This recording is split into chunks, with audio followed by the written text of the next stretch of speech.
Pero papasukin po muna natin sa ating kabilang linya dahil makasama po natin walang iba kundi si Police Captain Roel C. Isita, Chief ng Intelligence Section ng Philippine Enforcement Group na dito po sa ating lalawigan po ng Pangasinan. Unang-una po sa lahat, Sir Roel, isang mapagpalang magandang araw po sa inyo. Live po kayo napapanood, napapakinggan sa ating programang Bumbuhanay Ugto. Nakakasama niyo po si Bombo Justin Fontanilla Roseta. Ang inyong pagbate sa ating mga listeners and viewers, Sir Roel.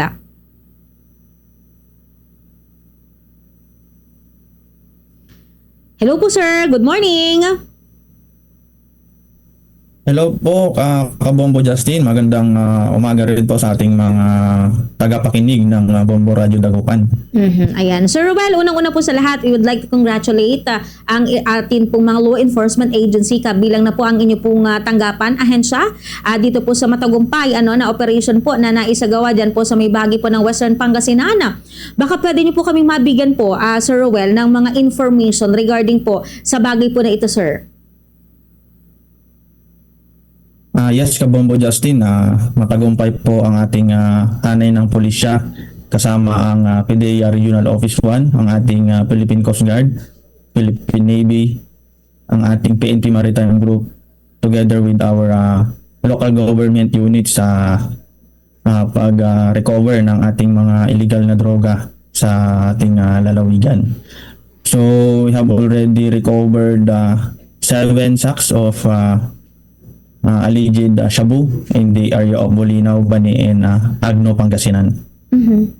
Ayan, sir. Sir, baka pwede niyo pa kaming mabigyan po ng mga karagdagan information dito po sa mga natagpuan po ninyo, ilan pong mga gramo, ito po ba ay nakasilid sa lalagyan, at ano po yung mga makikita dito po sa pinaglagyan, dito po sa mga nakumpiska pong mga positive na po na illegal na droga, sir?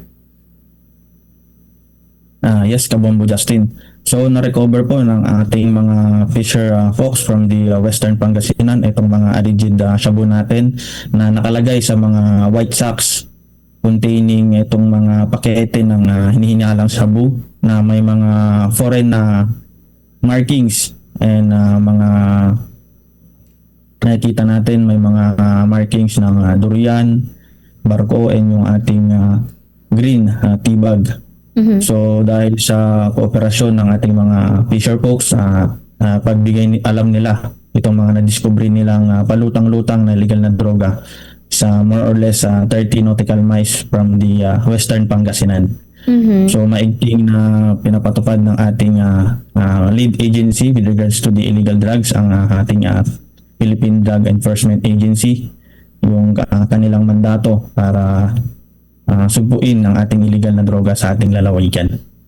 Ayan, Sir Roel, meron bang tansya kung magkakano yung halaga nitong mga natagpuan po na mga hinihinalang shabu?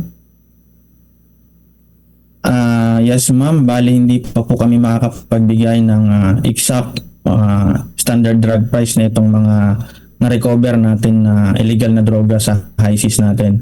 Kasi patuloy pa rin po ang ating pag-monitor, and possible po meron pa po tayong ma-recover within this day and following days po natin. Kaya hindi pa po kami makapagbigay ng exact amount or approximately amount kasi continuous pa rin po ang ating pag-recover sa mga illegal na droga na ito, Kabombo Justin. So ibig sabihin, sir, nagpapatuloy pa rin yung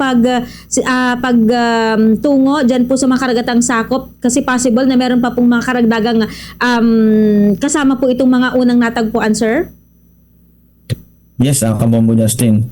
As we all know na before itong recent recovery natin, meron din po tayong na-recover sa may part ng Maribeles, Balataan. Yung ating 10 sakong illegal na droga na-recover din ng ating mga fisher folks within the area of Zambales na turnover na lang po nila sa Maribeles, Bataan. So, possible po kadugtong ito or connected po ito dun sa na-recover dito sa part ng Bataan. So, ongoing pa rin po ang ating seaborne patrolling, ang ating coastal monitoring together with the PDEA, ang ating Philippine Coast Guard, and ang ating Philippine Navy together with the help of our LGUs and yung barangay officials natin in the coastal area of Western Pangasinan. Sir Ruel, gaano po ba yung hamon na kinakaharap po ng mga law enforcement agency katulad po ng inyo pong tanggapan sa pagsasagawa ng mga monitoring, pag-gather po ng mga evidence or pag-iimbestiga sa ganitong mga kaso, lalong-lalo na kapag nangyayari yung pagkakatagpo sa mga illegal na droga sa karagatan kung ikukumpara po sa land o sa lupa, Sir Ruel? Yes, Kabombo Justin, madami tayong mga challenges or mga kinakaharap na mga challenges as of this moment with regards sa recovery natin ng mga illegal na droga within the western part of Pangasinan. So number one dito, Kabombo Justin, is yung sa lack of standard protocols ng ating mga civilians and fishermen with regards to the encountering of illegal drugs at the high seas natin. So nagkakaroon po sila ng hindi sila sigurado kung ano ba talaga ang dapat nilang gawin, kung may na-discover silang mga suspicious packages. So nagkakos ito ng delayed reporting sa ating mga kapulisan.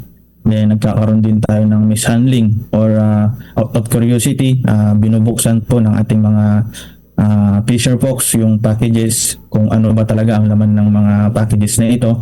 Then meron po tayong nagkakaroon din ng potential tampering or disposal ng ating mga packages dahil natatakot po sila na magbigay alam sa ating mga otoridad. And of course, natatakot din po sila baka yung ating mga fisher folks, hesitant po sila na mag-report ng kanilang recovered drugs due to takot na baka sila pa yung makausahan na involved sa smuggling or illegal drug activities within the high seas of our western Pangasinan. Ayan. Sir Ruel, kung natandaan natin, di ba, if I'm not mistaken, that was last year, nung may mga natagpuan po na mga hinihinalang illegal na droga na nakasilid po sa drum, at blue drum, hindi lamang sa karagatang sakop ng Pangasinan, kundi even sa may bahagi po ng Ilocos, at ang mga nakatagpo rin, mga mangingisda. So, paano po yung pakikipag-ugnayan po ninyo dito po sa mga fishermen po natin na wag matakot at ipagbigay alam sa mga kinaukulan kapag may mga ganitong natagpuan pong mga kahinahinalang mga bagay, sir? Yes, Kabombo Justin, pinaigting din natin yung ating pakikipag-usap, yung ating barangay information networks monitoring and recruitment para sa ganun makapagbigay information, accurate and timely information yung ating mga fisher folks, not only in the coastal area. Nakapag-coordinate din tayo dito sa ating mga seaports kung may mga naobserba silang mga illegal na aktibidad sa ating waters within the coastal area of Region 1. So ganun din po ang ginawa namin ngayon sa aming ahensya sa PNP Istorya 1. We intensified our monitoring on the coastal areas of Region 1, not only in the Pangasinan, which is dito na-discover yung ating mga illegal na droga, pero nagkaroon din kami na intensified monitoring with the province of Ilocos, Sur and Norte, and then dito po sa ating La Union. Kasi possible po baka may ma-recover din po tayo dito, and need po natin yung cooperation ng ating civilians, ng ating LGUs, the community, and also the fisher folks na sila po talaga ang nakakapunta sa high seas natin. Yes po. Sir Ruel, how about sa mga pakikipag-ugnayan nyo naman po sa mga barangay officials, especially sa mga coastal areas dito po sa ating probinsya po ng Pangasinan? Ganon din po, Kabombo Justin, nagkaroon din po tayo ng harmonious collaboration and coordination sa ating LGU, katuwang ang PDEA, ang ating local police. Mag-coordinate tayo dito sa ating mga local fishermen and barangay officials na itigbigay alam agad nila yung kanilang mga informations kapag may mga timely and accurate information sila na makalap sa ating coastal areas, Kabombo Justin. So well, after nitong pagkakakumpiska po, pagkakatagpo ng mga illegal na droga o ito po mga hinihinalang illegal na droga dyan po sa may bahagi po ng Western Pangasinan, ano yung next level o next step na gagawin po ng mga law enforcement agencies para matukoy, syempre lalong-lalo na kung sino nga po ba yung nasa likod, saan nagmula ito pong mga hinihinalang illegal na droga na ito, Sir Ruel? Yes, Kabombo Justin, ang ginawang hakbangin ng ating kapulisan at ibang ahensya ng ating gobyerno, nagkaroon po kami ng collaboration and coordination. Yung ating intel community po, mas pinaigting po natin yung information gathering natin sa Pangasinan Police Provincial Office po. Nag-coordinate po tayo na magkaroon ng intensified checkpoint and choke points dito sa ating mga exit and entry points within the province of Pangasinan, lalong-lalo dito sa may boundary natin ng Zambales and Pangasinan. Then ganun din sa ating ibang agency, nakapag-usap na rin po tayo sa PCG and Philippine Navy na magkaroon po tayo ng seaborne patrolling para paigtingin po natin ang monitoring natin within the high seas of province of Pangasinan, Kabombo Justin. Ayan, Sir Ruel, do you think, kasi nung last na panayam natin kay Ma'am Marilyn Garino, kasama nyo din po dyan, meron po kayong mga ginagawa na pag-iikot sa mga barabarangay, no, sa iba't ibang mga lugar dito po sa ating probinsya ng Pangasinan. Nakatulong po ito para yung like sa mga mangisda na yung pag-aalinlangan na matakot na i-report yung ganitong kanilang mga natatagpuan, naging kumbaga parang resulta o bunga nitong ginagawa po ninyong mga pagpunta sa grassroots o sa mga barabarangay, Sir Ruel?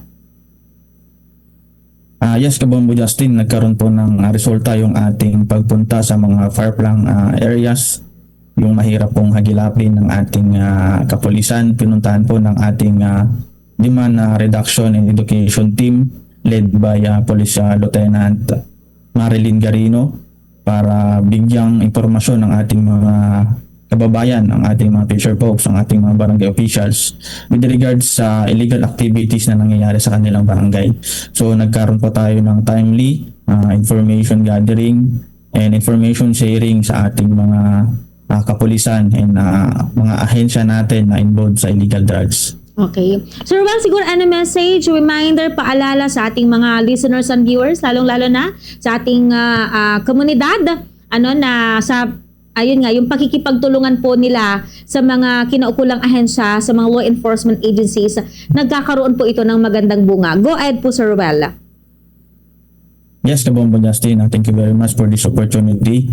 Ang aming pong ahensya, ang PNPDEG SOU1, at ang ahensya ng ating kapulisan at ang ating LGUs ay nakikiusap sa ating komunidad. Kung kayo po ay makakita ng kahinahinalang pakete o bagay sa dagat o dalampasigan, huwag po ninyong hawakan o iuwi. Pagbigay alam agad po sa barangay o sa pinakamalapit na himpilan ng polis. Mas ligtas po kung tayo'y alerto at nagtutulungan. Ang inyong pakikiisa ay mahalaga para mapanatili nating ligtas ang ating komunidad laban sa droga. Yun lamang, Kabombo Justin. Maraming salamat po. Ayan, maraming salamat din po, Police Captain Ruel Isit, mga kabombo, ang Chief ng Intelligence Section ng Philippine Drug Enforcement Group dito po sa ating lalawigan po ng Pangasinan. Oras po